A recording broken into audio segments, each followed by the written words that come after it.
Solo leveling. Today's episode 4 VE gotta get stronger. When it comes down to it, this episode is all about the mindset of our hero and how it changes through the constant danger he is facing. In the last episode, he struggled against a group of goblins. In this episode, we see that more than the goblins, his real enemy is his self-doubt.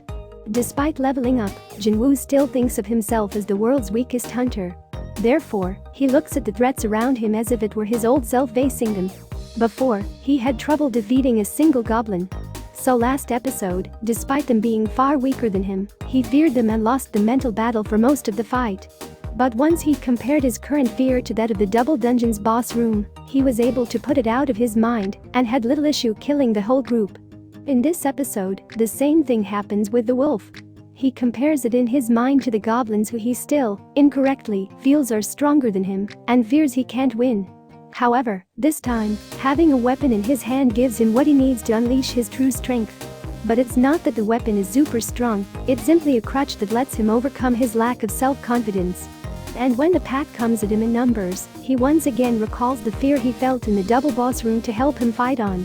All this teaches him one thing: don't give in to fear.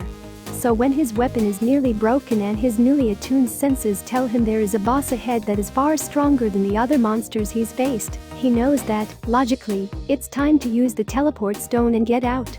After all, the trip has already been a success. He's leveled up to the point where the wolves don't even give him experience points anymore. Yet, he moves forward regardless, taking the recently learned lesson to heart. In the battle against the snake, he is once again his own worst enemy, doubting his strength and relying on a broken weapon. But throughout the fight, he's able to see himself. He turns his doubt into rage into a powerful drive to prove everyone else wrong. It's then that he throws away his last crutch, his broken weapon, and trusts fully in himself and the power he has gained.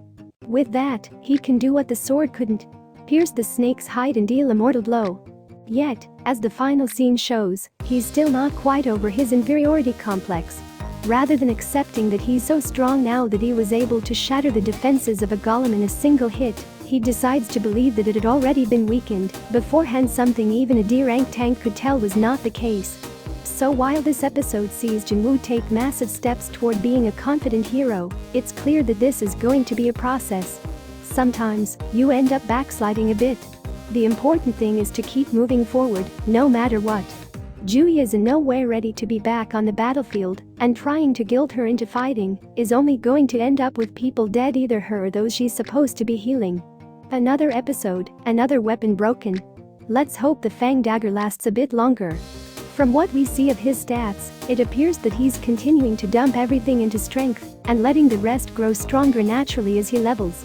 I like that flashback with Chiyil. It shows why he was chosen to be the leader back in episode 1.